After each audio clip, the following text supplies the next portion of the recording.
But no, I think if he gets in a relationship, it definitely, I think it pushes other people to try to get into one. I guess I don't know, but she got a bunch of ain't shit friends. I mean, I ain't. Yeah, it ain't no reason. Like honestly, if somebody has a bunch of ain't shit friends, it makes me question them. Like, why are you around a bunch of ain't shit people? Do you want your phone before you get comfortable? But I didn't realize that, and that is true because that does go into like I'm very the psychology of particular a person about calling people my friends versus acquaintances, especially when I'm getting to know people, because there are some people that I'm around that I don't agree with their thought processes and the way that they do stuff, but we're around each other. So it's like, it's better to just be cordial. You know what I mean? Yeah. But you're not my friend. Like, I might know you. I might know your business. I've been around you for a while. But to me, we're not friends. We're associates. Like, you would never know any of my business or anything. Understandable. Yeah, but like from the outside looking in, it could be like, oh, they're friends. I see them here. I see them there. And it's like, no, that's an associate. Because the way you really act, if you were my friend, I would have to call you out on that. Right. And because I can't, because I know you're unstable or whatever the case is, I just tolerate you. No, I definitely have unstable friends. Longevity is a part of that. Loyalty is definitely a part of that too, though, because it's like no matter how crazy they is, no matter what their mindset is, and I tell them, hey, it's wrong. They know I told them, and they'll do it anyway. What they've done for me, I can't deny that. You know what I'm saying? And their family, whatever. If I know them, I can't deny. You know what I'm saying? How they've treated me. So I call them my friends, regardless of how they talk or you know what I'm saying, what they've done.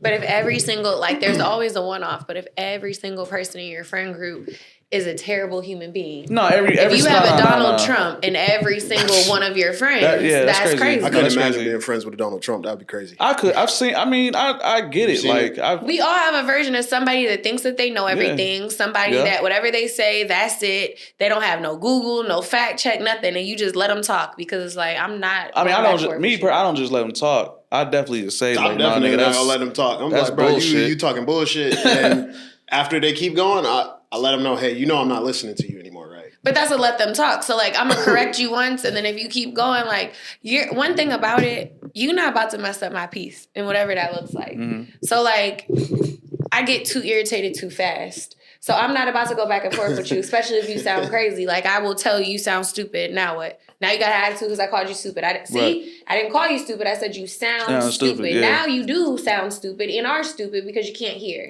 Now we arguing. Nope. Ashley said it ain't nothing to cut you off. Yeah, literally. No. So I just be quiet. I think if somebody got mad at the way it cut me off about what we talked about, you're weak-minded. You know what I'm saying? Like, that's a weak mind. But when emotions are high, intelligence is low, and people get very emotional around certain stuff. Like, I had a few acquaintances during the election time that I was like, you sound dumb. Like, what you're saying is stupid. I don't care what goes on in this country. You live in this country. What do you mean? This doesn't affect me. Yes, it does. Yes, it does, yeah. Like, you get support from the government. It very much affects you. Well, I don't care what you don't want to want to align with. At the end of the day, you live here. Do I want to live in the United States forever? No, but I live here right now. So what's happening today affects me. So to say, I don't care, it doesn't affect me, you sound stupid. Yeah. So now I told you that you were stupid. I'm going to let you keep talking because I don't even care. You're not about to raise my blood pressure, but you're an idiot. Like, I can't take that serious. I feel you. And then as a friend, it's like, yeah, you're an acquaintance. Because, like, I can't get down when you telling people you my friend and you saying stuff like this out loud. It's crazy. Coming off the wall with some wild shit, yeah.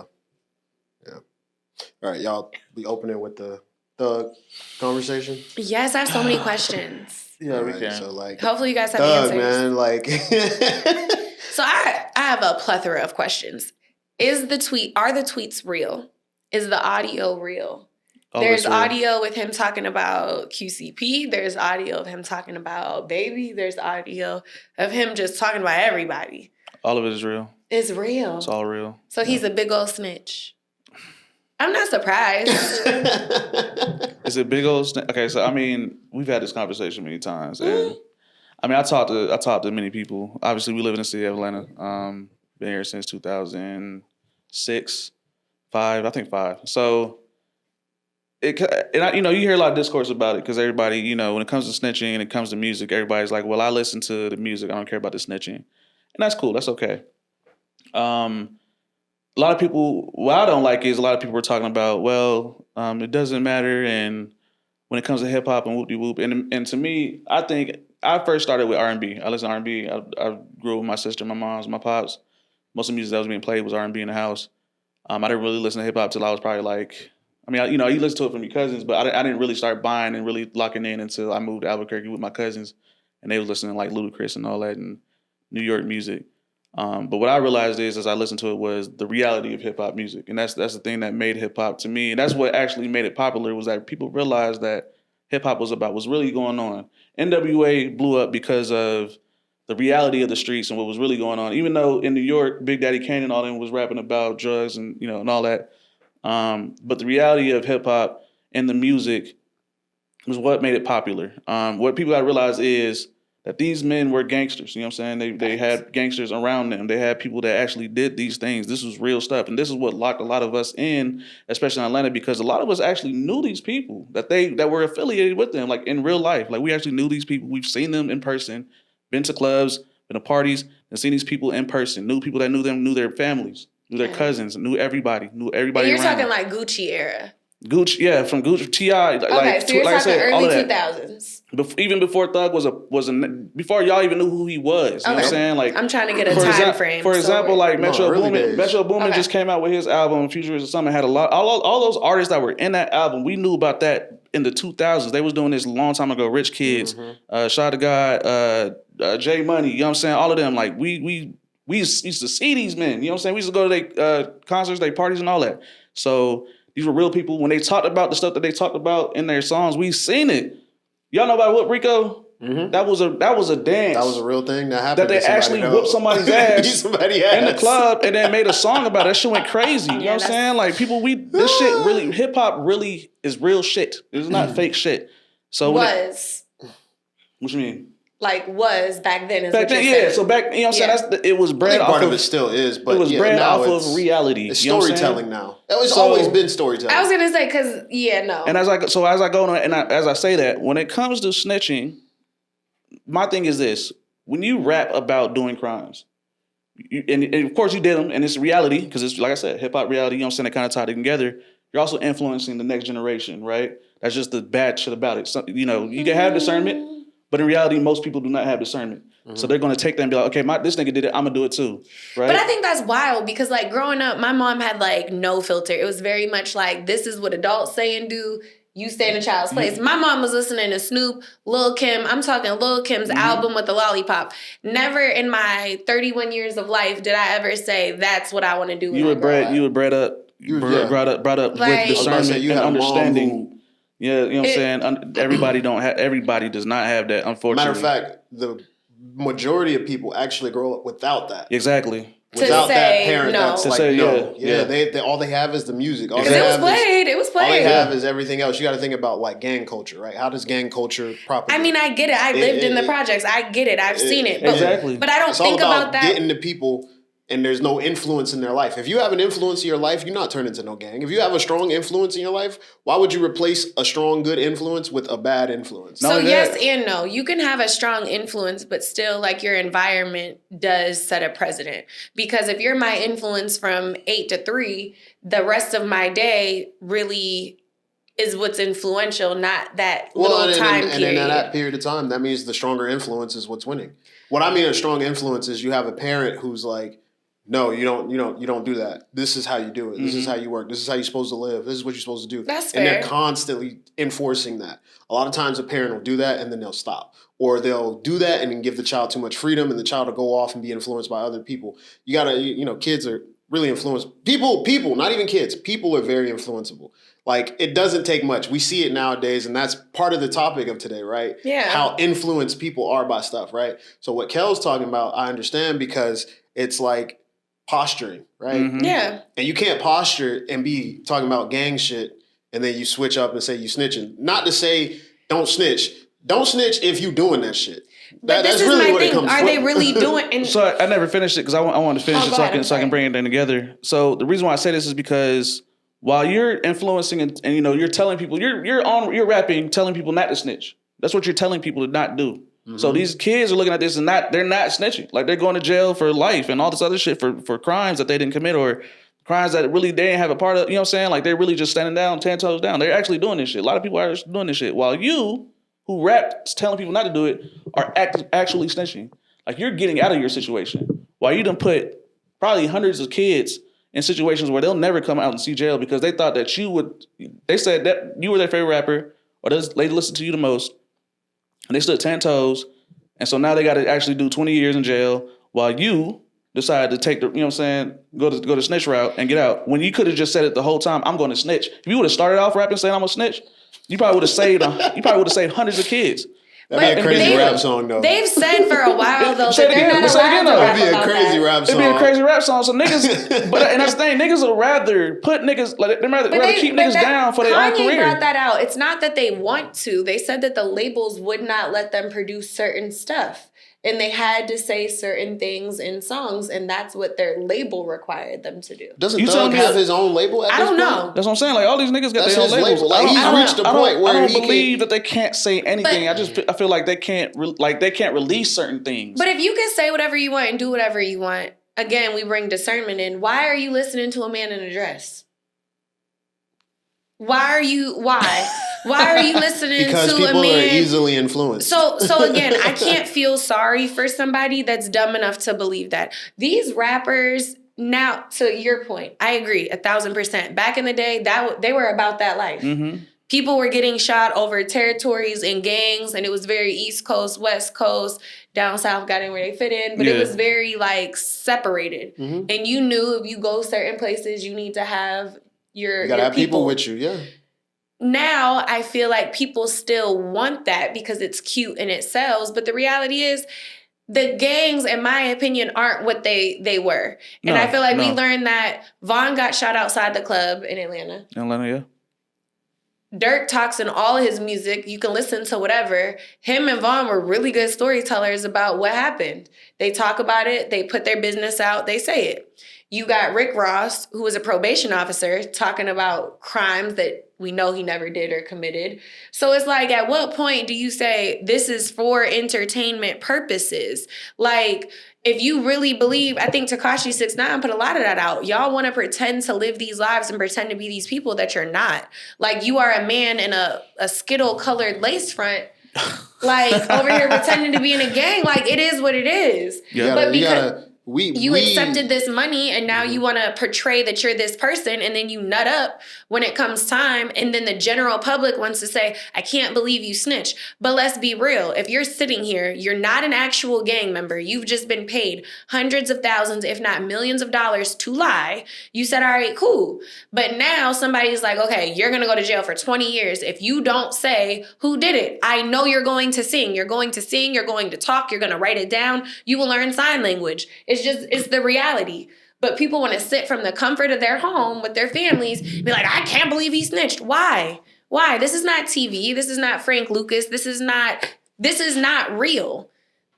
I don't believe Thug is a real gang member. Does he have some people that he might say, yo, go beat them up, or yo, go handle this? Probably. But everybody got somebody they could call or go to a certain location, pay somebody a couple dollars to handle something. Yeah, it's not unheard of. But does that mean that I'm now a mafia boss? No. So I think people got to be realistic. These are not gang members. This is not real. It is entertainment. And y'all have been so brainwashed, to your point, into not using discernment to say, okay, this is not real life. Then now you're like, oh, I can't believe he snitched. Why not? I think he don't look like he's serving no time nowhere. You would be a fool to think nobody can snitch. You know what I'm saying? Like that's just reality. It is one of the main reasons why I personally never. Since I was a kid, I mean, I grew up around a bunch of them, knew a bunch of them. You know if you're going to do something bad, do it by yourself. But I knew for a fact I could not rely on another person to make sure I'm good. That would be dumb. I've known that for a long time. And I remember a lot of the older men who were in gangs that had the younger people under them would tell me, don't do this shit. I know he did it. I try to tell him not to. He did it anyway. You don't do it. Stupid. Nobody gets out alive. While I'm looking at these young kids, look at him like he Jesus. And he's telling me not to do it. Why? I'm looking at them like, why didn't you listen to him? If you look at him now, you look at him in such a good light. He tells you not to do something, and you did it anyway. I can't feel that you're never makes stupid. sense. I can't and that's feel why bad for I you. never joined, because it's like, yo, the dude that you like told me not to do it. And He probably told agree. them too, but they don't listen. People don't listen. Y'all don't understand what he's trying to tell y'all not to do. And it's like, but like I said, discernment, that's something that you got to have. And I've seen these young men go to jail, go to juvie, go from juvie, come out, go right back to jail, go to the pen. They still in jail. Life, yeah. And so it's like, I've seen this, like I said, I've seen this my entire life. I paid attention to it. All the perks and benefits, cool, that's temporary. But what perks and benefits? So like, Thug's whole career that's not even reality has either. been it's what we see, but it's always been drama. There's always drama. It's always some kind of drama. So it's like, yeah, you get the money and the girls and the cars and whatever else, but now it's like, does he even like girls? Now there's the whole gay debate. I don't think he can. I ain't gonna put him on that. The skirt stuff, listen, that's some... The skirt stuff, wearing her clothes. I think that's just part of the game. He done had a few outfits that look just like... I think that's a part of the game. I don't even know if that's part... I don't know what that is. I think there's a lot of men in Atlanta running. There's a lot of men in Atlanta running around in skirts now. That will always be... I think that's some play... That's nothing. I think those specific young men, that's a ploy, that's a marketing scheme. It's actually brilliant. I would never do it. For what? But what are they marketing? Scheme. I think they have like a fashion design thing or something like that. But it didn't run up numbers. That particular group that came out with the skirts and Linux, that was a marketing scheme. Great marketing scheme because it worked. But I would never do it. Shout out to y'all. I didn't even know that. Y'all got some nuts. I would never do it. But Thug did it. I think that was marketing when he did it. Lil Uzi pops out with his pink shit all the time and all that. That's I don't know. I don't know who. So you don't think that any of these men? So like there were tweets allegedly. So I don't know if it's real or not. Mm-hmm. And I don't care about his sexuality either way, but there were tweets and there were certain things said along the lines of he likes men. Who? Thug. No, I don't think he done. And then there was audio out that was saying that he was talking about being with men. And that's what I was asking. Was it AI or is it real? I ain't see the audio about him like it, man. I seen the audio where he was in jail. He was talking to... there was a lot of pillow talking audio. Talking to about jail. Yeah, he was doing a lot of talking in themselves. But I mean... Let's see if I can find this. Yeah, I mean, I don't think he likes men. But in terms of yes, I do believe he did tell. Because as long as I've known... In terms of that culture, you know what I'm saying? You do not talk to authorities, you know what I'm saying, at all when it comes to anything that you did or how it happened, whatever, especially without a lawyer present. As soon as I look him up, this is like the first things that come up. Yeah, man, they doing crazy. I mean, that's like I said, that's what happened. That's what happens when you try to, because he did all that stuff in his early days when he was trying to get put on, and Uzi did it as well. Uzi still kind of does it, but this wasn't early. I think part of it is just something to get people talking about you. Yeah. Honestly, you toe that line. And I think nowadays it's controversial enough, but it's also acceptable enough. That's fake. I think that's AI. That's AI. It's like it sways enough. Yeah. It sways enough that you can just kind of get away with whatever, right? Yeah. But like we were talking about, a lot of these people will be idolized, right? Yeah. And the whole rat conversation comes from the fact that they're idolized and this collective thought process of let's put these people on a pedestal because they're looking at the gang shit on some like think of like Scarface, like and that nigga hard. Real. That nigga hard. They're not because he's shooting people, he killing people, that. He got money, he got hoes, he got drugs, he got all that, and it's like a collective, like I said, like a hive collective that really just brings it all together. And they're just like, yeah, this is cool. We accept this. And we don't accept that. But that's part of the topic that I want to get into today. So welcome to The Bridge, ATL. I'm your host, Ty. And as always with me, we have Kell. Yo. And we have Ashley. Hey. And then y'all already heard it. We was talking about the rat situation with Thug. It's very interesting. It had Twitter abuzz. But it really opens up a conversation about just how people are so quick to jump on an ideal or anything, right? As soon as that video popped, it was like all over Twitter. Like everybody like, Thug is a rat, Thug is a rat. Even young Thug had to get out and do damage control because it spun out of control so fast. But I think it's interesting how we as people, and this is not necessarily just an Atlanta thing, it's a people thing, how we just adopt ideas and go with it. But the most specific topic I want to get into, but before that, make sure you guys like, comment, and subscribe. And make sure y'all check out our audio channels. We on audio. So y'all go check that out. But getting into it, I want to talk about Atlanta being Atlantis. Oh my gosh. So that's been a thing on TikTok for the past couple weeks. They even had a meeting on top of Stone Mountain. I think it was. For the people that don't know. I don't even know the full theory, but the theory I can probably piece it together. The lost city of Atlantis is here in Atlanta. And you can go to the top of Stone Mountain and chant, and then you're going to open a vortex, an energy vortex, and it's going to expose the lost city of Atlantis in Atlanta. And a group of people climbed to the top of that mountain and they chanted and nothing happened. If you want to know how people like, if y'all know who Jim Jones is, he had a cult, right? And in this particular cult, I think he killed, like, they all off themselves, right?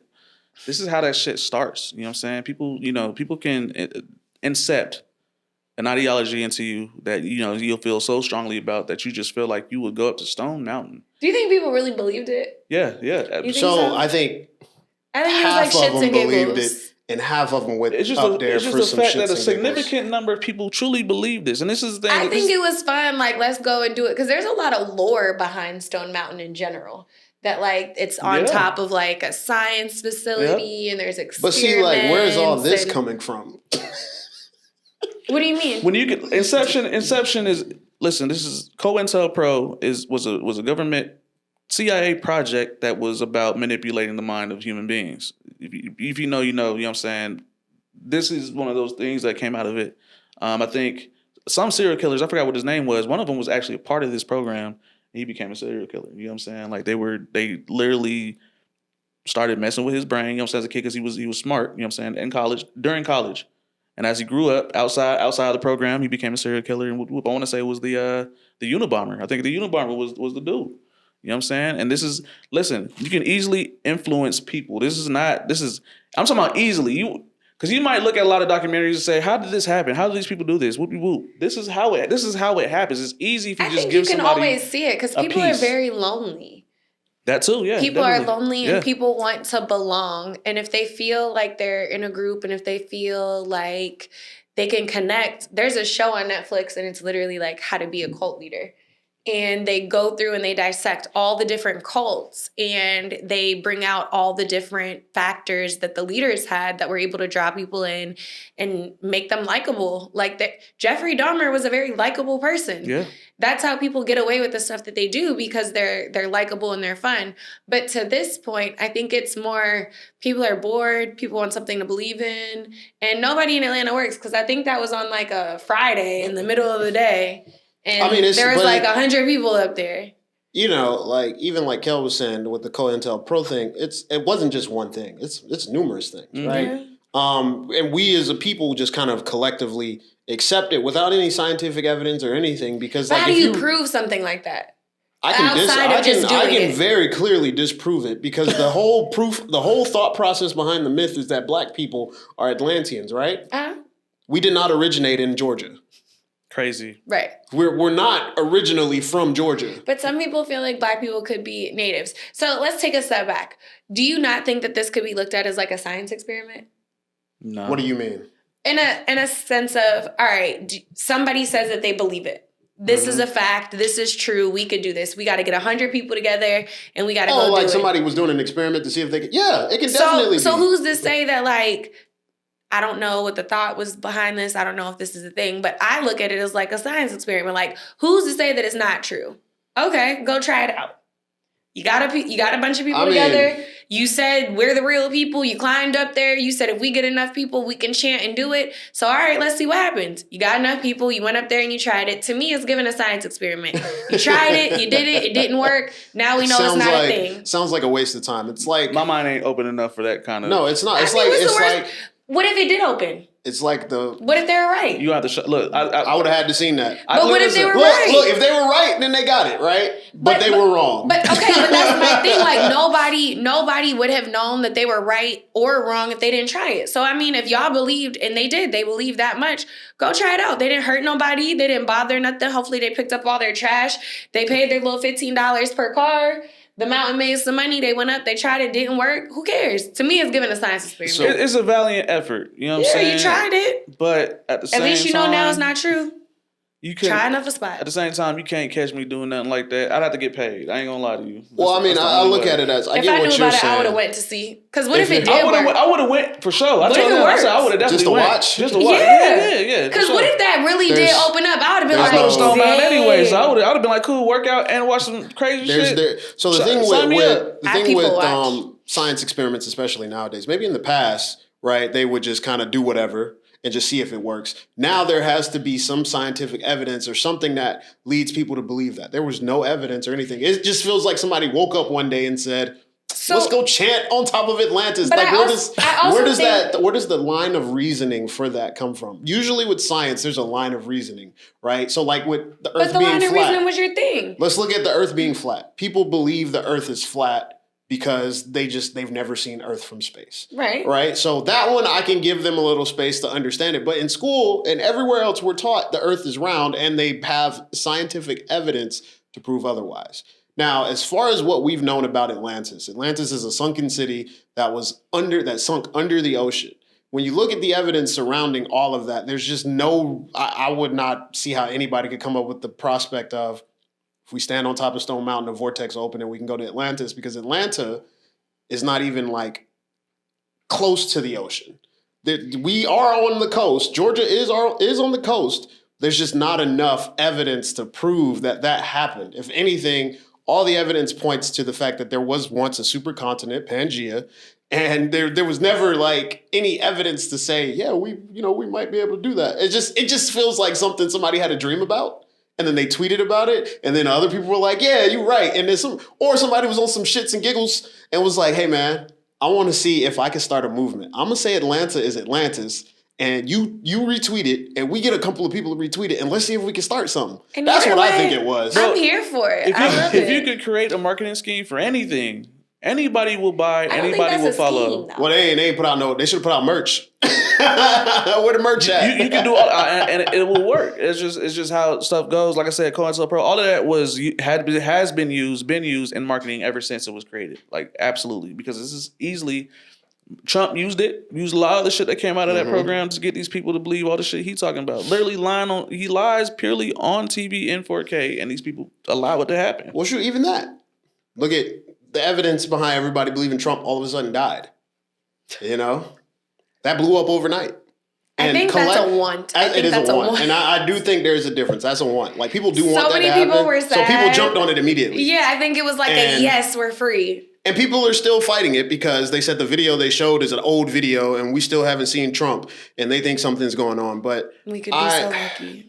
I don't know. I just think it's interesting how we as people just can collectively accept ideas. There are positive ideas, but there's also negative ones. Like, I think the Labubus being demons that are sent here to possess us is kind of crazy. That's those little... The little dolls that everybody's obsessed with nowadays. You ain't got no Labubu? No. You ain't got no Labubu? I see... Do you know every time... She's not going to buy into that. I mean, it's like Tyson Beanie Babies, bro. Every time I see that... It's always on like some big buff man. Like when I'm in the airport, it's on like this big like 6'3" super built man book bag. They have no bro, they're like, so like in Japan they do that, right? They put like stickers and pins and all that on their book bags. They're like hanging. I get that part. It's the same thing. Or like on their jeans. Like I see them everywhere, and it's always on a man. I've never seen them with a woman. A Labubu. A Labubu. I had to explain it to somebody. My friend took a picture of this guy at the airport, and he's like, please explain to me what this doll is. And I was like, I think it's like a little expensive. Isn't it expensive? How do you talk? I don't think they're expensive. It depends on the Labubu. I think, they're collectible now. Because there's a girl who got like, she did like a blackface Labubu. Yeah, and for got KSI. Like she had the KSI Labubu. Labubu. It's an ugly little doll. Like, it reminds me of like it's new Furbies. Age. Yeah, I was about to say it's new like age. A little gremlin. It is from the Furby era. It's a new age Furby gremlin thingy. That's Beanie Babies. Yeah, it's just a collectible. But I've seen no children. It's all been adults. I haven't seen kids who any like children. Them, but the collector's market is primarily adults. Pokemon cards meant for kids.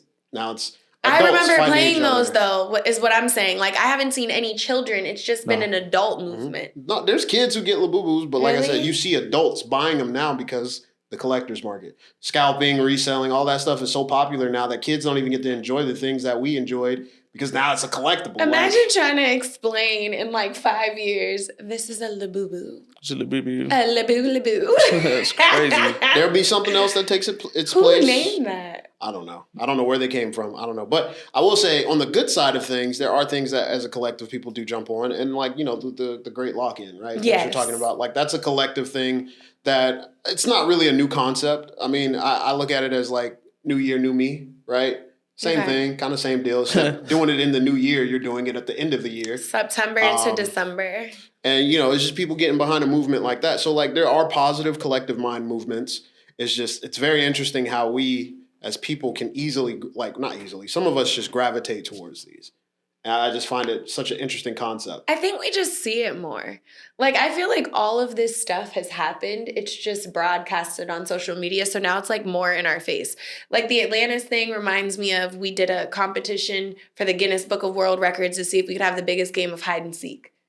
And we did it at like a park, and everybody got together. Like I don't know how they called the Guinness Book people, but like they were there, and it was like a whole thing. It was on Facebook.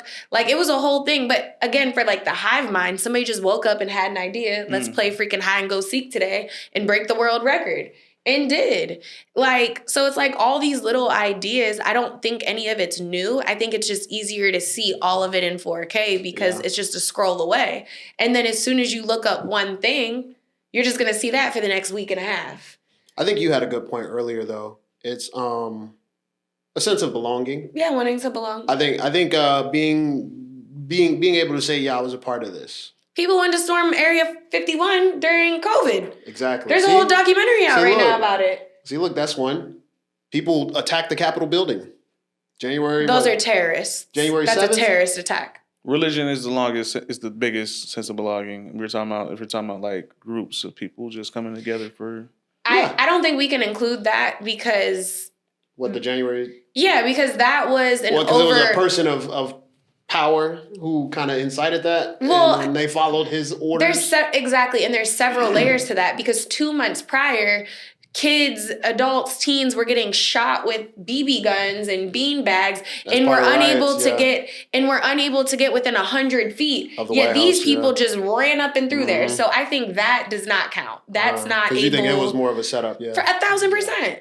We saw for months. But I mean more so people like that weren't able to get close. Think about all the people who just accepted the ideology that this is okay, knowing damn well it was not okay. It is okay because there's no repercussions. Yeah, unfortunately. So again, that's why I don't think that's the same. They did that with the intention to hurt people, and they knew that they would be okay and not get in trouble, and they didn't. That's crazy. So I don't think that counts, and all those people are terrible people, and they deserve whatever happened to them. Well, I mean, they're more of like I look at it as like a negative. Yeah, exactly. But that's what the collective hive mind can become. Yeah, right? You become a cult after a while. That's what it is. Let's call it what it is. That a lot of this shit that happens is cult activity. You can market it however you want it to be. It starts off as cult activity. Gang activity started off as cult activity. All that shit is cult. So like the Swifties, the Beehive, you think they're all like mini cults? Cults, yeah, absolutely. There are levels because some of those people get very wild online. Eminem has a show out right now. I think it's called The Stan. And it's about Eminem. Yeah. And it's about a bunch of his fans that are stans. Have you watched it? Bits and pieces. I haven't seen the I have whole a homie, thing. he watched the whole thing. He said it's really good, so yeah. But I mean, it started... I remember seeing something about it. I don't even remember...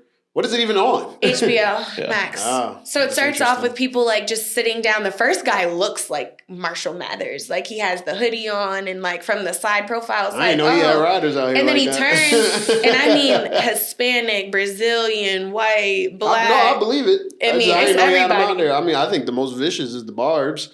I think Taylor Swift. I'm not going to talk about none of these people on here. I think Taylor Swift. Y'all not about to come for my shit because Nikki pulls up on somebody's account so quick. Pull up, girl. Come on, give me some retweets. I love Nikki. Give us some popularity. I love Nikki, but I think like Taylor Swift's cult is a little different. The Swifties, because I feel like she has the adults that are too afraid to grow up because she moonlights as a 15-year-old. People forget she's like 38. Don't you mean like the Justin Bieber ones? The Believers? Does he still have like a follow? Well, yes. I mean, he married his wife. His wife was a believer. He still has a following. I questioned that recently. She's a fan, yeah, facts. I questioned it recently. He still has a follower. He's not the same Justin Bieber when he was teenager, tween, whatever.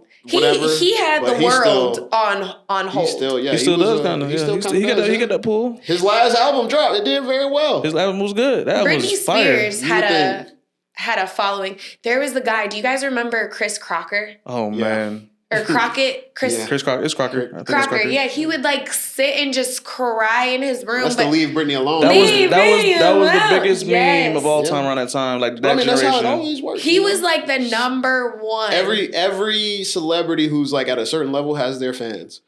I Every love one that of for them. them. I don't know what names they all have. You know, Drake got I don't think Drake it's got his healthy. followers. I think it's I mentally. don't think it's healthy to love anybody that much. No, I mean, well, you know, OVO is Drake's, right? The Owls. that's his label though.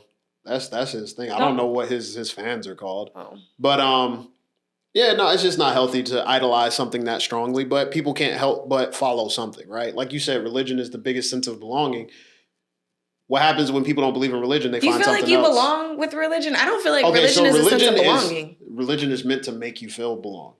Maybe I never got those vibes with maybe religion. you don't turn to religion, but religion is supposed to make you belong. Like when you think about going to church, Never felt like I belonged. Church is so judgy. Church preaches community. Now, the people in the church can be judgy, but I mean, it's community. It's meant to be. It started with kings using it to because what stops a congregation? What stops your constituents from turning on you? Mm-hmm. If you say that, hey, a being that's bigger, larger than me, that created all of us, said that I should be put in this position. No, facts. I get religion. religion. And you should believe that. And if you put that towards your constituents, it's going to calm them down. So whenever he does something bad, he can then say, well, God said it's okay. But I'm saying you feel like you belong is my question. Like I've never been in church and felt like warm and fuzzy. Think about people who find religion, right? When you're lost, you feel lost. You have no purpose. You have no direction. Religion gives purpose. Yeah, some churches definitely invite you. They'll give you warmth, like, hey, you come over here with us, and yeah. Well, I mean, even more so on the system side of things. Yeah. Like a church is meant to give you a sense of purpose. Religion gives people purpose. If we didn't have religion, people would not have purpose. People would be all just bad people. There would be a lot more bad people because religion teaches you that by doing these things, there's these consequences. So, but then it also teaches you if you say sorry, you're good. So you can do the bad things. It does, but it also teaches not to continuously do these bad things because then you're abusing the system. I mean, yeah, but if you're abusing the system, even though you can be forgiven, you are abusing the system, and it's they built it in. Like people were like, well, because that question has been asked, like, well, what if I just keep messing up and saying I'm sorry? Say 5 Hail Marys. The whole point is if you say I'm sorry and then you go back and do it, you weren't sorry to begin with. So then that first one that you asked for was invalidated. So every time you ask, it's invalidated as soon as you mess up. But I don't think people believe that. They don't because they don't think that far ahead. They think it's just an easy instant gratification kind of thing, right? But it is a sense of belonging in the sense of it teaches you that religion teaches you that if you follow these rules, if you do these things, you'll go to this place where all of us can go. When you die, you'll go to heaven. Or if you do all these bad things, you'll go to hell. But if you keep doing all the good things, you'll go to heaven and you'll belong with all the good people who live this great life up there and it's life eternal and everything. I don't know what every other religion teaches. I think it's a similar kind of concept. I think they all kind of offshoot from each other. So it's just a sense of belonging somewhere once you die. I would love to see the brain of like a super fan and what areas of their brain light up. I think somebody did that. Definitely. Because I'd be curious to see it's definitely dopamine. Dopamine is definitely a large part of it. Dopamine dictates why we feel good about everything. Because what about that makes you go so hard? Like it's the dopamine. When I get on social media and I see people just like commenting mean things on behalf of a celebrity that they've never seen, don't know, will never meet, and doesn't even know they exist, it's crazy to me. And I'm just like, what gives you that? And like that sense of belonging, I think, is what comes into all this. Like people just wanting to be a part of something or say that they did it. But what gives you that, or what do you get out of that? Because I've never. Are you a fan of are you like a big fan of anybody particularly? No, nothing. Like a director, writer, singer, songwriter. You don't have not even we're not talking like on a fanatical level. Like just there's not anybody. Is there something if they drop something, you're gonna go check it out. I am now a Beyonce fan. That concert, so if Beyonce drops a new album, you're gonna listen to it. I'm gonna listen. She drops if she's in a movie coming out soon, you're gonna watch it.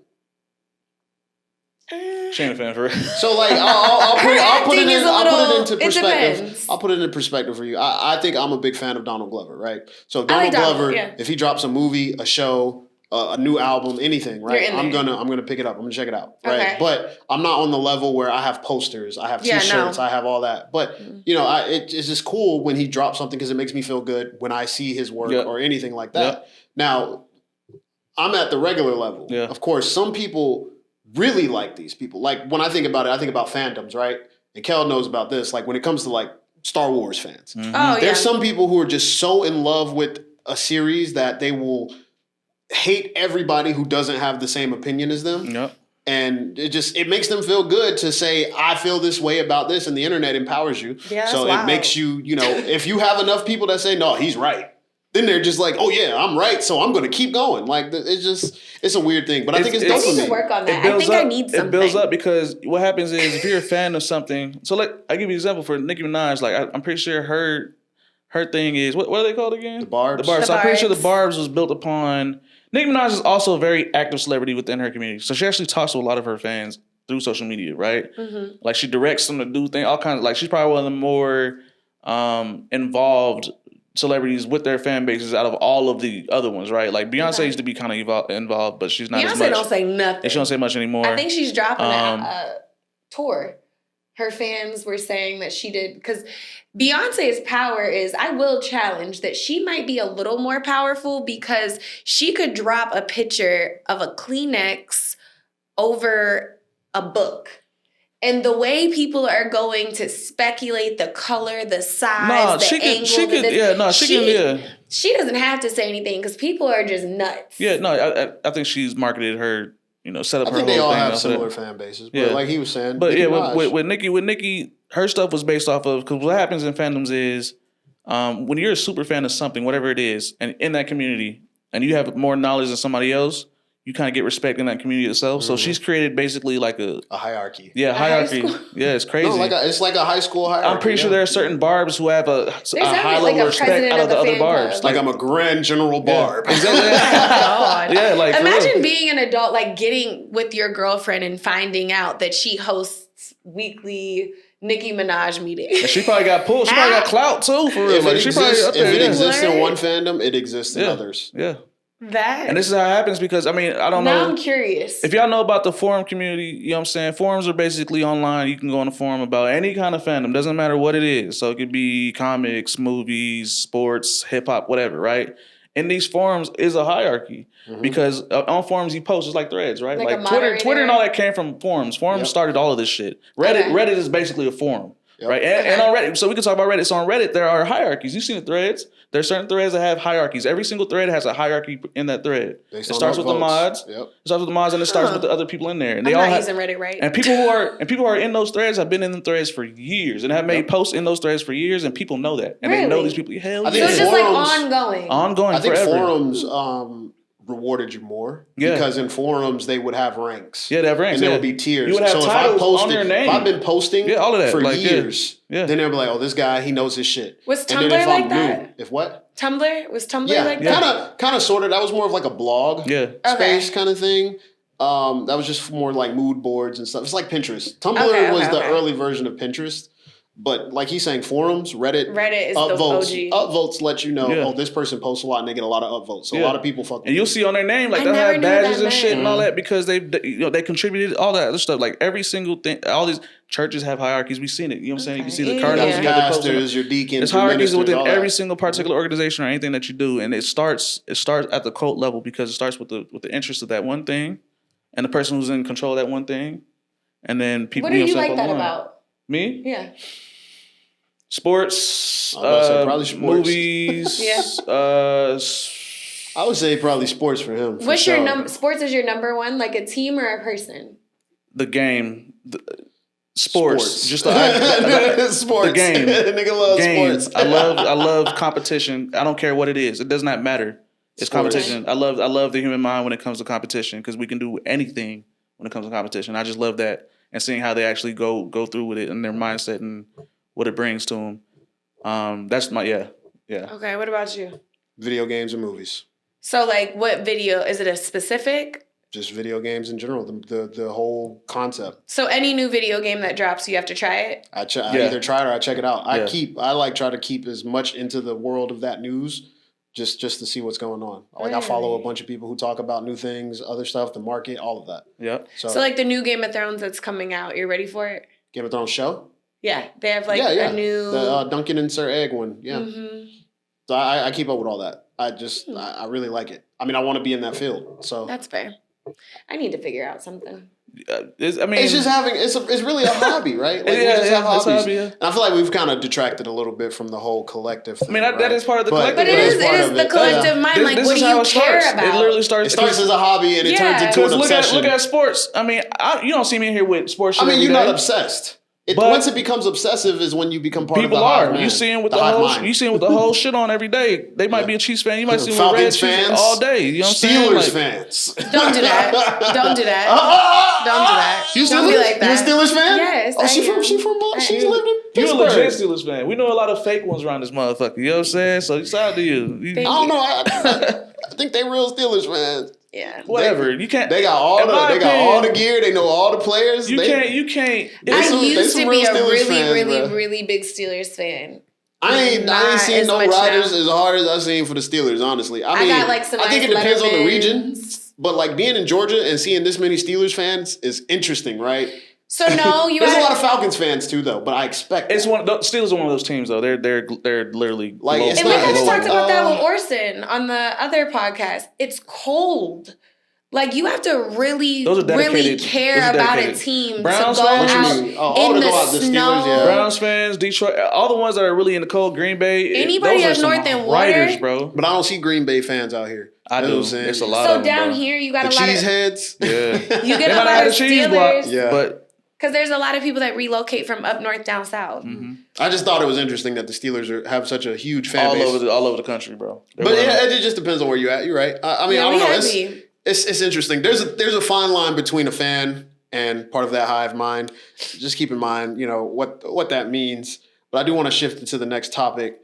I want to talk about ADHD and kind of like how it kind of causes us to be stuck in a vortex of not doing something or not feel like too much, like the great lockdown. Somebody thought I was talking about a church lock-in. I was like, did you look up the great lockdown? The sense of failure that we've all been feeling, right? Well, not all of us, but some people feel like you're not doing productivity is just down and you're not doing enough, and everybody's feeling so. Because this kind of piggybacks off of that great lock-in. Because it's supposed to be a moment of us like locking in, doing whatever. It doesn't have to be working out. It's just locking in on whatever you're doing. Locking in on work, locking in on your dreams, locking in on your goals, locking in on whatever it is, and feeling more productive and doing something.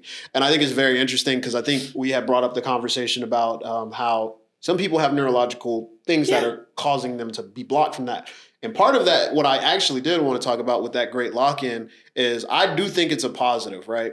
I definitely think it's a positive, but I also think the best information I've ever learned about things like that is that you shouldn't hold yourself to that. If you really want to do something, do it now. Don't wait until a specific date, because by waiting, you're setting yourself up to make it even harder for you to start. I think if, like, let's say, for instance, you want to stop smoking. That's the most common concept, right? Mm-hmm. Telling yourself, I'm going to stop smoking September 1st while it's like August 15th is just going to make you smoke even more. And make it even harder, right? And this goes for anything. It goes for if you watch too much TV, if you're on social media too much, if you look at porn, anything, right? If you tell yourself, I'm going to stop at this point in time, your brain psychologically is going to fight against you because it's like, well, why would we stop? We love this. So like, why would I stop? You know what I mean? Like, why would I stop eating? I think it was more for accountability because if you look at any of the posts like I sent you guys, at the bottom, you'll see a lot of people like, I need somebody to keep me accountable. I need somebody to help me. I need somebody to do this with me. And I think it all ties. It's that community. You don't want to feel like you're the only person getting your shit together. You don't want to feel like you're the only person taking things serious. But I think there's so many layers to that. There's a lot of us that are busy being busy. Mm-hmm. And we prioritize running around and doing this and doing this and doing this and doing that, but you really haven't accomplished anything. So I think with the great lock-in and all that, I think it's being focused on like a goal and breaking it down to achievable steps within that time frame to knock that goal out. So I want to lose 20 pounds. All right, how? Okay, well, from September to October, I'm going to work on changing my whole diet. So I'm going to juice, I'm going to eat right, I'm going to buy all this stuff. And then come October, I'm going to work out and eat. And then by November, I have it all down pat. So then I'm eating right and I'm working out. And then December, I'm starting to see changes. And then January, it's over. But now it's no longer a project, it's a lifestyle because it takes 21 days to make a habit. So now it's you. You've done it for a quarter, you've gotten it together. So I think it's more prioritizing accomplishing something versus the act of being busy. Mm-hmm. I get you. I think we just fall into a pitfall of not realizing that we are very critical on ourselves. Yeah. I think people are very critical of themselves. I think a lot of people are living in a bubble of unrealized potential because they're just stuck in a cycle. I know I'm a victim of it because I tell my friends every day, I'm like, man, I feel like I can be doing more. I feel like I'd be doing more. And everybody's like, you kind of are doing more. Like, you know. What do you feel like you're not doing? The stuff I want to do, you know? I feel like I put a lot of time into the stuff I have to do, but I want the stuff I have to do to be the stuff I want to do. Right. And it's like finding that balance, right? It's like, what do you drop? Do you drop this from your life in order to work on this? Do you drop this from your life in order to work on that? You know, or can you break it down and do 30 minutes of it? Not necessarily, because a lot of the things I do in general require more of my time, right? Yeah. It's the baby step stuff for sure that definitely starts it. I know because when I try to get up, when I was smoking, you know, the flower, and you know, you transition from smoking flower, and then you vaping and shit like that.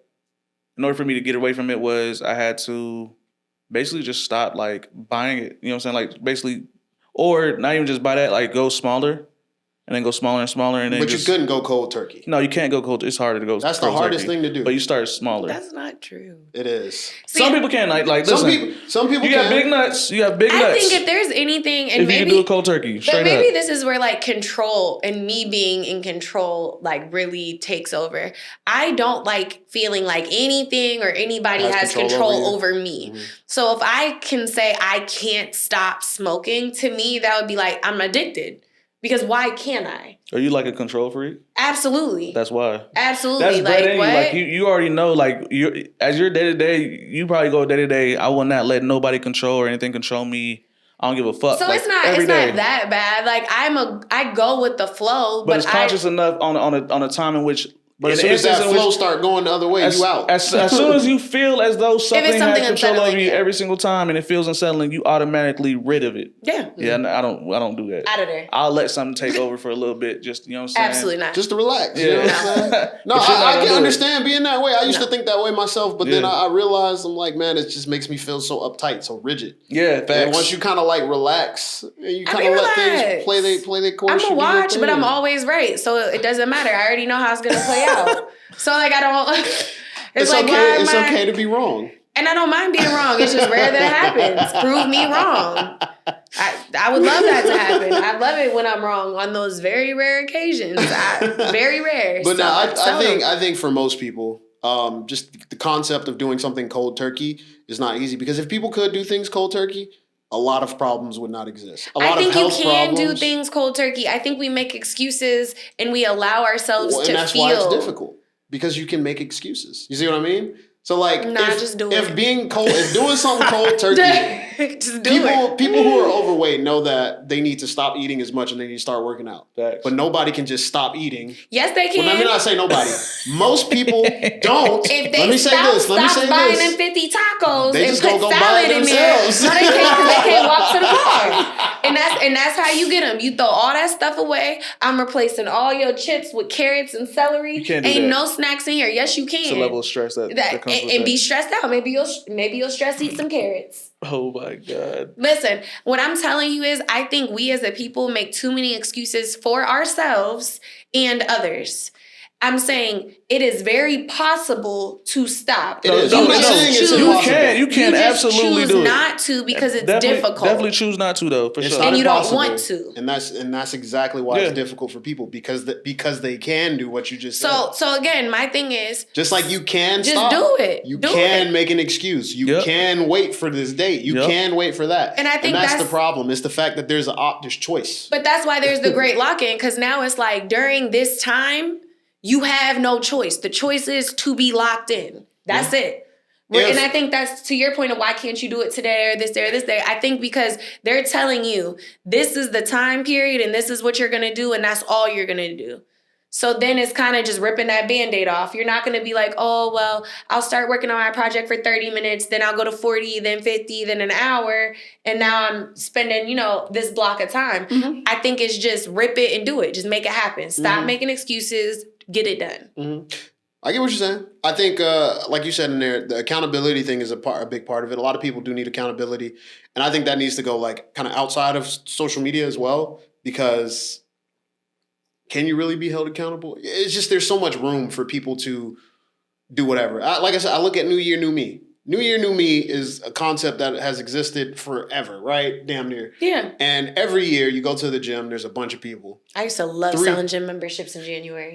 You said you used to love what? Selling gym memberships in January. December that and was January. Probably the best time, yeah. What? And then Hit my goals. 3 months later, nobody's at the gym. Well, not everybody, you know. Canceling. Now they canceling. They dropped down, right? So I just think it comes down to a concept of, I believe I err on the side of starting earlier rather than waiting, because you can form a habit whenever. You can start forming that habit as soon as possible. It's just when you get to that point where it's like, all right, rip the bandage off. I think people can. I'm not saying people can't do what you're saying. I'm just saying I think more so than not, people would not be able to follow through. I don't think people can do what she's saying. I think the majority, I think. You think it's impossible? You like sports. Athletes are very disciplined. I think it's just a discipline to be able to do it. To get to that level where they're at, though. They've been doing that for years, though. How rare is that? I just mean being disciplined with anything. Yeah. But like starting a discipline out of nowhere, especially when you've had years of bad habits, is really hard. Like I said, it's like smoking. Like when people smoke. Yeah. And I mean smoking smoking's cigarettes. A great example. Yeah. Smoking cigarettes or smoking weed even. I think people are meant to be controlled. Yeah. I think the majority of men majority of people are supposed to be controlled. I think so, yeah. I think free will is too much. We don't have. There's not enough room for bosses. There's not enough room for people who can quit things cold turkey. That's just real shit. You are meant to be controlled and manipulated and all that. This brings me back to the ideology that everybody needs to be their own boss. That's not true, because if everybody's their own boss, you gotta have an employee. You gotta have somebody. You can be the own boss of your. Too many chiefs, not enough Indians. Yeah. You know what I mean? You can be your own boss of certain things, but you can't be when it comes to certain larger elements. Majority of people can't handle that. You know what I'm saying? I wanted to ask you, because you said you don't like the accountability being on the internet. I do, because I feel like... Don't take it as like I think it's stupid or anything like that. I just mean like I think it's easy for people to get online and say whatever. So that's what I was going to say, because what I've noticed is like when I'm looking at the comments on the Great Lock-In, I see people with some really cool goals that when I read it, I'm like, I know nobody in their friend group knows that they want to do this. Because I think it's more of like we get embarrassed to tell people stuff, because I think like for me, if I have like a crazy goal that I'm like, I want to I want to sell X amount by January. I know if I tell some of my friends, they're going to be like, oh, you got it.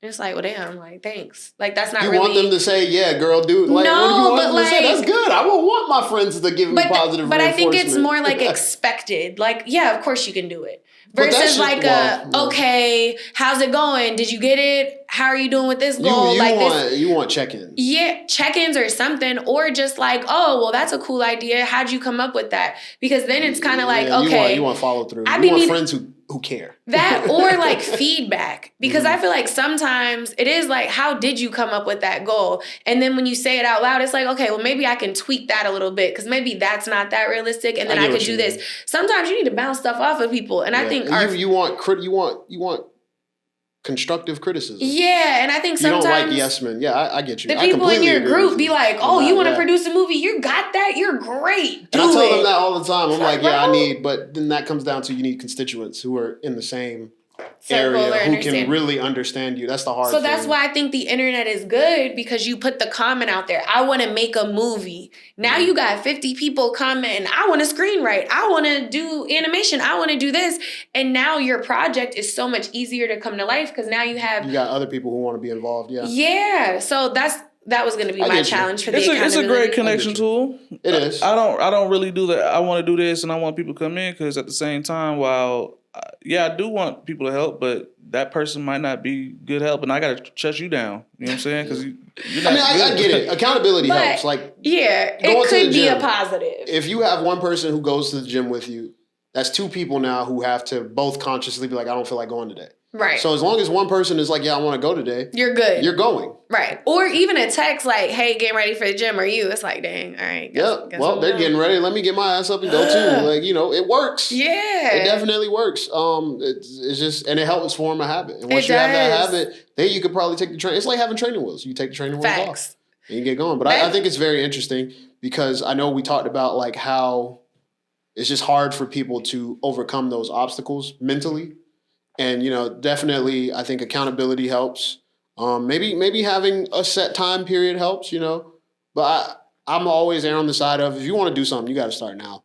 So you're not 75 hard, 75 soft, try it out person? If I'm going to do 75 hard, today's the day. I got to start. Today, I got to start right now. Do you have anything you're about to start? I got to, no. Like for part of I'm not necessarily going to label myself in that. There are things I do need to start doing. I ain't gonna lie. Like I said, I have plenty of things I gotta do. What's something you want to do? I want to write more. Okay. I want to write more. I want to go to the gym more. There's a lot of things. I want to write more. I want to go to the gym more. I want to learn more. Focus more on like understanding other stuff. Get my production skills even higher. There's just a lot. So I wrote down my list of like, things? I wrote it all down and then I typed it and I put it into chat and I put my current work schedule into chat and like the current stuff I have going on. And I had it create a daily schedule for me from 8 to 5 for work and then like the rest. So I wake up at 6, like 5 or 6 every day. So it has my schedule made from 6 a.m. into like 10 p.m. for a wind down. And I mean, I have everything in there, like being intentional, meditation, journaling, eating, snack, ensuring I'm drinking my water, a wind down at the end, no social media, like chat. Good. So I was going to say, whatever you want to do, I would suggest that you do that. Like put in your real stuff that you have to do, your non-negotiables, and put in what you want and put in a time frame of when you want it. And chat can work it in for you to create like an ideal schedule to create the time. It's helped me be more. I'm not very good with structure. No. I'm not either. I thrive in chaos. Yeah. See, they make fun of me all the time because I'll be I operate better when I'm multitasking. I do that too. I multitask a lot, but I also had to prioritize what I'm multitasking.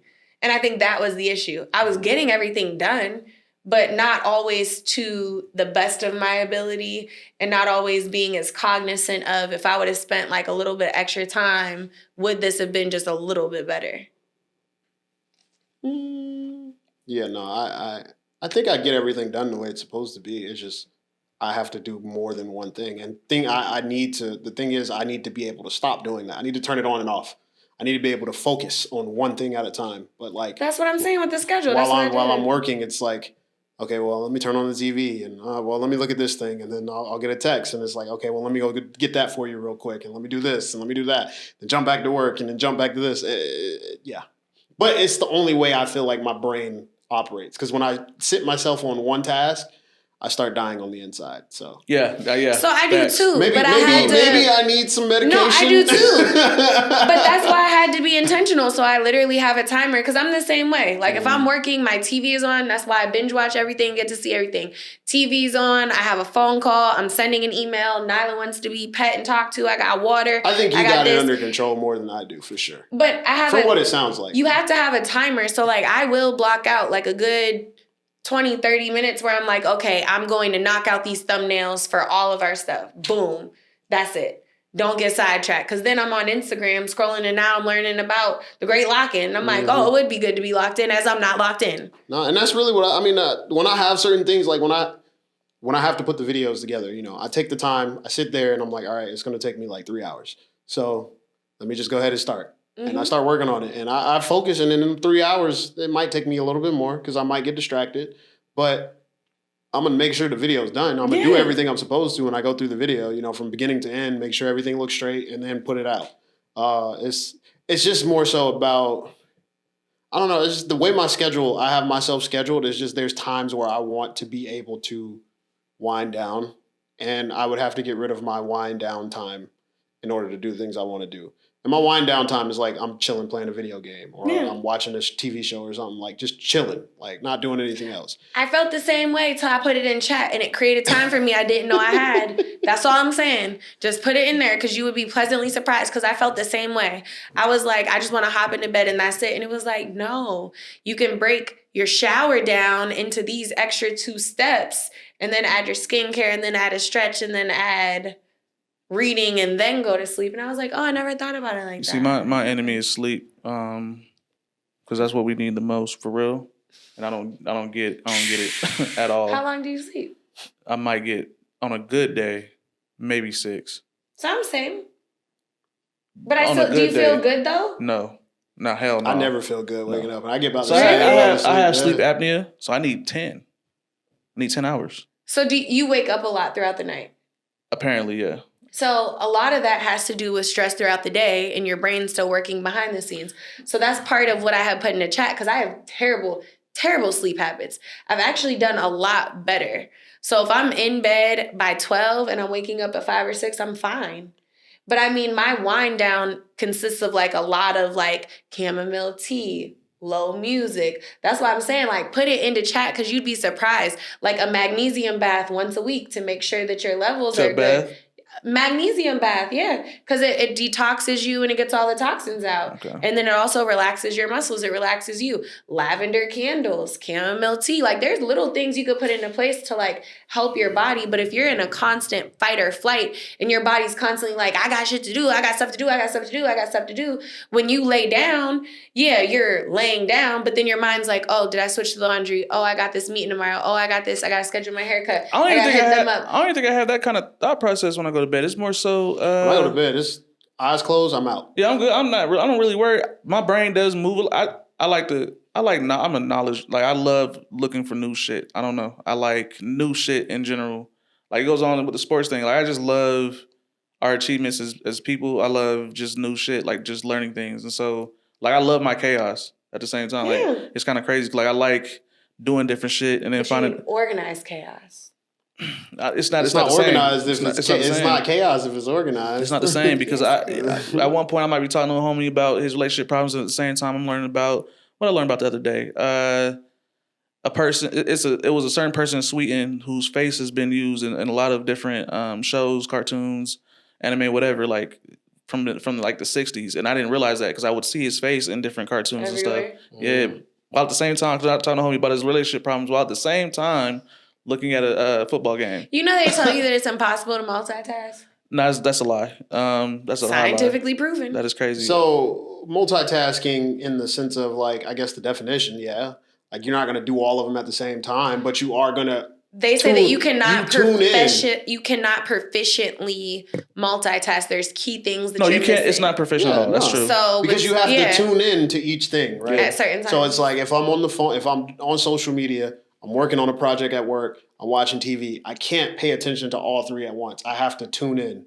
And so that means when you tune in, you have to tone out the other 2. Mm-hmm. Tune into this, tone out the other 2. So yeah, it makes sense. But at the same time, it's just, I don't know, it feels like natural. Yeah, can you sit on the phone and talk to somebody not doing anything? No, so that's what I was gonna say. I think the new term I can it depends on who it is. Though. I have too much to do that. Wow. Like I think the new term is like habit stacking. So like I know I have to call my mom, my grandma, and my brother on the weekends. I gotta check on them. So while I'm doing that, I'm changing laundry, I'm sweeping, I'm mopping. You're doing things you know you have to get done with things you want to do. So if I want to talk to you on the phone, but I know I have to do laundry, we don't do it at the same time. Mm-hmm. And I think multitasking or habit stacking, I think all of those are the same, like one and the same. You have to, there's just not enough time in the day for all the things I think attention spans are just cooked nowadays. I've never had an attention span though. I think we just don't have time. No, I think we've had attention spans in the past. Because if you think about it, ADHD, ADD, all these neurological things are on the rise. And I just think social media. I think they're just being diagnosed. This is definitely the problem. Nah. It's not even close. Think about it. Everything is on here. Everything There's too is many, on we here. have too many options from just this. There's too many options. I can look at I can see what people are doing across the world. I can look at sports. I can text. You know what I'm saying? Ain't nothing wrong with options. But that's what I'm saying. We got options. Our parents, Their parents, they didn't really have options like that. What are they gonna do? Read a book? Go outside? That's they could do stuff. They could cook and talk to us and listen to the TV or listen to music. But like if you, like I said, going back, you're not gonna listen to music and watch TV back then. It was either one or the other. Because most people only had one or the other. Everybody had their little boom box and the TV. Everybody had the boom box. You was not gonna have a boom box playing in my house while the TV is on. Exactly. There's no way. No way. You would have had your little CD player with your little headphones. What's the point of watching TV then? Yeah. You listening to music. I think our attention spans are I'm not about to waste my battery. Can't waste my battery in the TV's on. That's crazy. That's fair. I'm trying to think of like multitasking. I think playing we have with too many toys, options. watching TV, talking to your cousins. That was the beginning of it. I wish one of them would. That was the beginning. Like That's when we were different. kids, we'd be playing with toys and watching TV, right? And talking. But it slowly became. There were points in times where both of y'all would stop talking and watch TV. And the toys would just be sitting there. Most of the time, the toys are really... It depends on what was on TV. Depends on what's on TV. See, the toys were just sitting there. Because when Power Rangers came on, best believe we was But there's locked certain in. things I would love to sit and just tune into. I just don't have the time. I can't watch TV.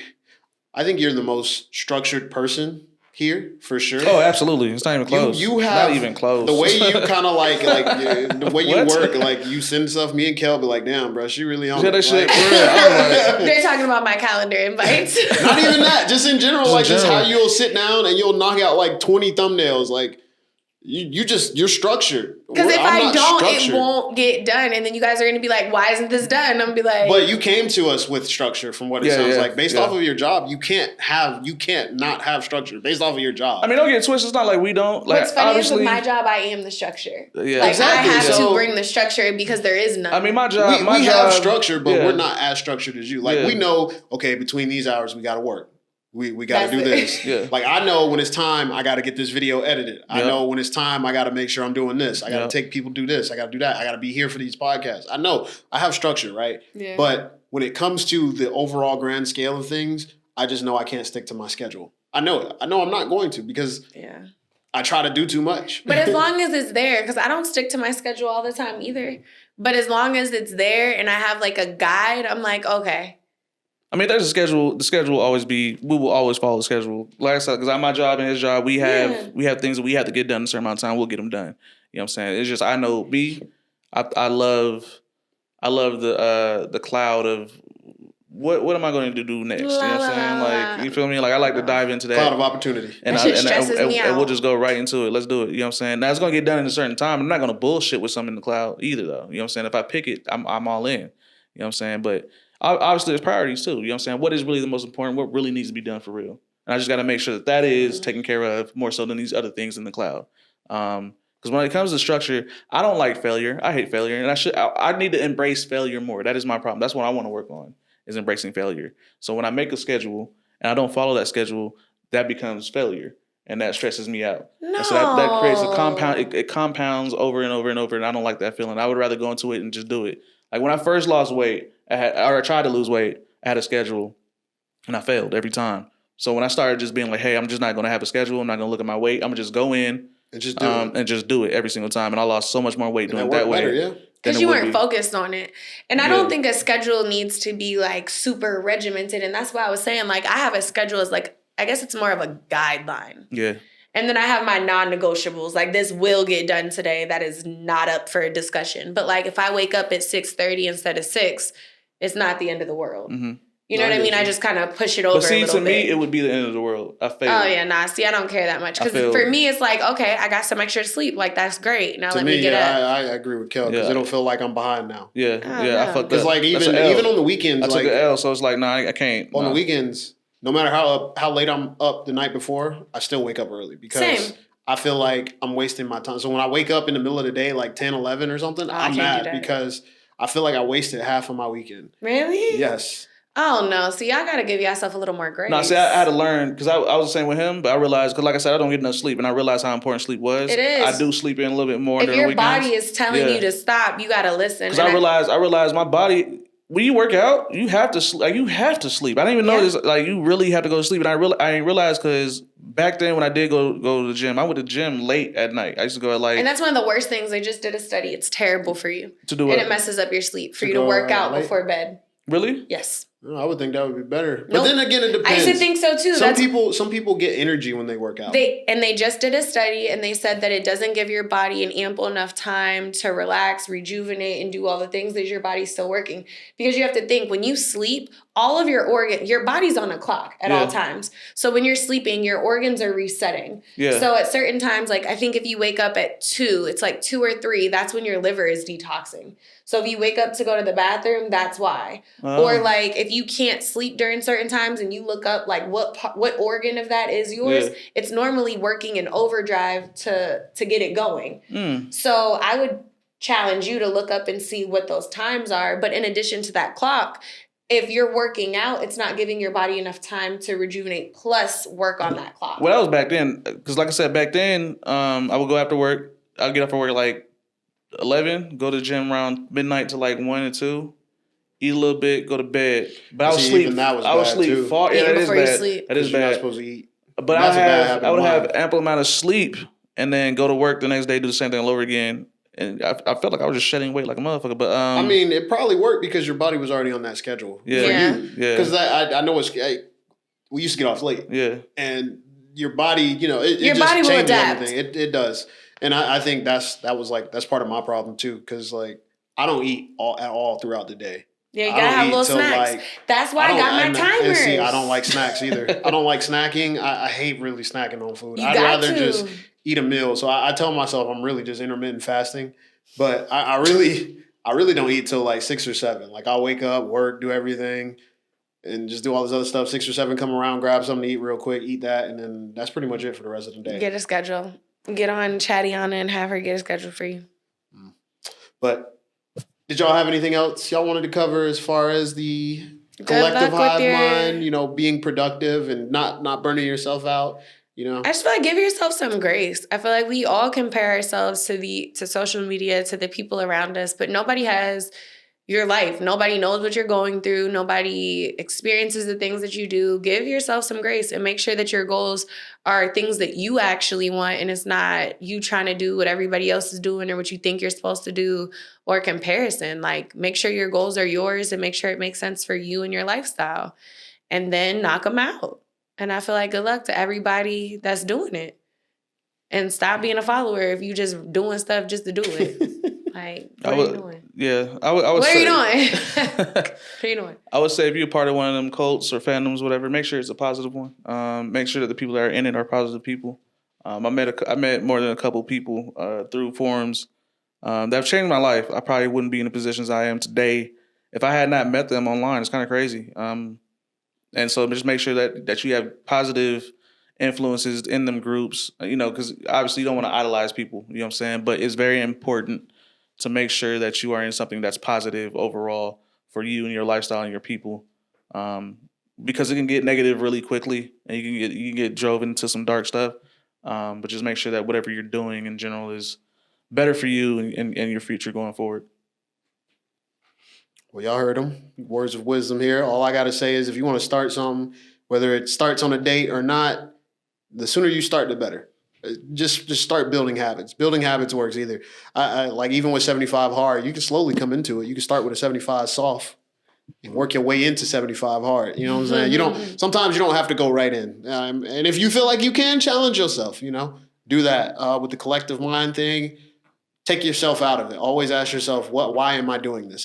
There has to be a reason for why you do things, whether it's joining let me not say a cult, joining a collective group of doing something, going to a mountain and saying Atlanta is Atlantis. Ask yourself, why do I believe this? You know what I mean? And that's really all I can say. Real quick, 75 hard and soft. Who came up with that, and how long has it been a thing? It's been a thing for a minute, ain't it? I've never heard that in my life. It was a guy. I learned about it 2 years ago. I think he was about to do like a triathlon or something, and he came up with 75 hard to get him ready for it. He needed to be mentally and physically capable. That's why he factored in diet, exercise, everything, and mindfulness. Yeah. You sound like some David Goggins type shit. I think that's his name. Nah, it's a dude named Andy Frisella. An entrepreneur and a podcaster. Yeah. He launched a challenge in 2019 as a way to build mental toughness and discipline. He has an app. They changed it, and every day. Oh, and you had to take a picture of yourself too. That's what I forgot to tell you. Because you want to compare. So you take a picture every single day because you're going to compare yourself from day 1 to day 75. So in the app, you can upload your pictures, and then you have to click every day that you've done it. And then at the end, you get, ooh, you did it, you completed it. But they did add the cold shower and the meditation. And you can add whatever extra goals that you want in there. But it's super dope. I think it's like a $2 app. But look into it. And everybody has their versions. And then people just started spinning.